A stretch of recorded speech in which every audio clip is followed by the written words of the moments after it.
So once we get to a CBDC, if we get that far, and right now we would still have choices because we vote with our wallets. So if you buy gold and silver, that's your vote. This is my vote.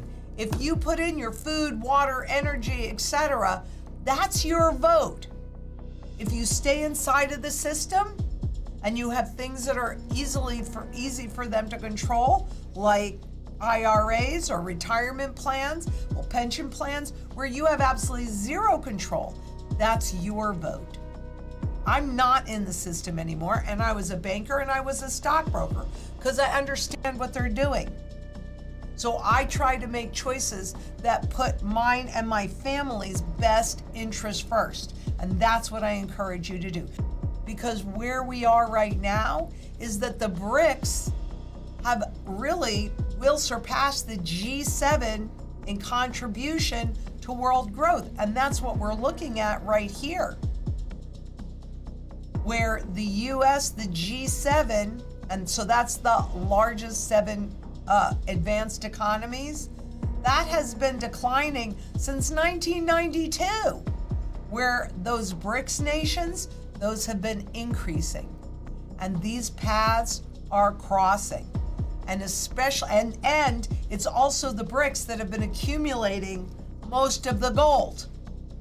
So they are putting themselves in position in this new world order to be in control. I'm encouraging you to do the same thing. Central banks have bought more gold than they have since 1967, when we were transitioning from a gold standard, or at least a quasi-gold standard, to a pure debt-based standard. Now we're transitioning into a digital standard. So why are the central banks buying so much gold? Because they know it.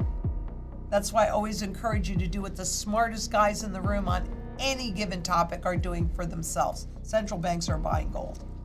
BRICS countries will contribute 32.1% of the world's growth, compared to the group of 7 nations, the G7, at 29.9%. Done and done. Who do you think is going to have the most influence? Why do you think the US had the most influence and became the world reserve currency? Because we had the strongest army in the world and we had the most gold in the world. And our economy was growing. So it made sense. But that has been shifting, and not just from the US, but on a global basis. That has been shifting. You need to be aware of this. And then what happens? When all confidence is lost, governments take us back to gold. Because this fiat money, this stuff, and even digital, it's based on the full faith and credit of the government. It's a con game, and you have to buy into the con. But Zimbabweans, they've been dealing with hyperinflation for quite some time now, since 2009, and actually earlier than that. So the public does not trust the Zimbabwean dollar. It was reset several times. The inflation rate more than doubled last month to 191%, stoking memories of the hyperinflation of the 2000s that saw the Zimbabwean dollar redenominated 3 times before being effectively abandoned in 2009. Let's see. Why did they abandon it in 2009? Because nobody used it. And that's where the whole world is headed, because we are at the end of this currency's life cycle. There is virtually no purchasing power left, and governments are anchored at 0. And as we've seen, as the system is falling apart, as the central banks make an attempt to raise interest rates simply so they can lower them again, they're out of ammunition and tools. I'm not saying they can't make something else up, like quantitative easing, like they did in 2008. So maybe they can. I don't know. But what I do know is that we have to feel enough pain in order to accept the next thing that they're going to stuff down our throats. If you have your food, water, energy, and all of that, and you have gold and silver, you don't have to accept what they're going to cram down your throat. And if we can get at least 3% of the population to understand what's happening, we're in a much better position. So these were the gold coins that they introduced as local currency tumbles. And who could afford these 1 ounce gold coins? Just the 1%. The general population couldn't. So look what they're doing now. Zimbabwe Central Bank plans gold-backed digital currency to stabilize the local economy. This is what happens 100% of the time. We have well over 4,800 examples of currencies that do not exist anymore. And 100% of the time, it's when all confidence is lost. Then you're in hyperinflation, so the truth is revealed, and the public stops using the currency.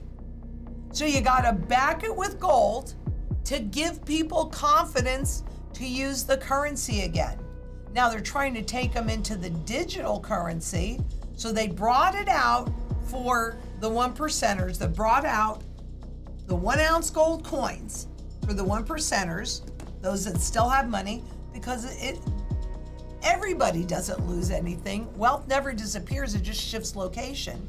And now they're trying to get the public to go into the CBDC, the Zimbabwe CBDC, by backing it with gold. I couldn't find how much yet.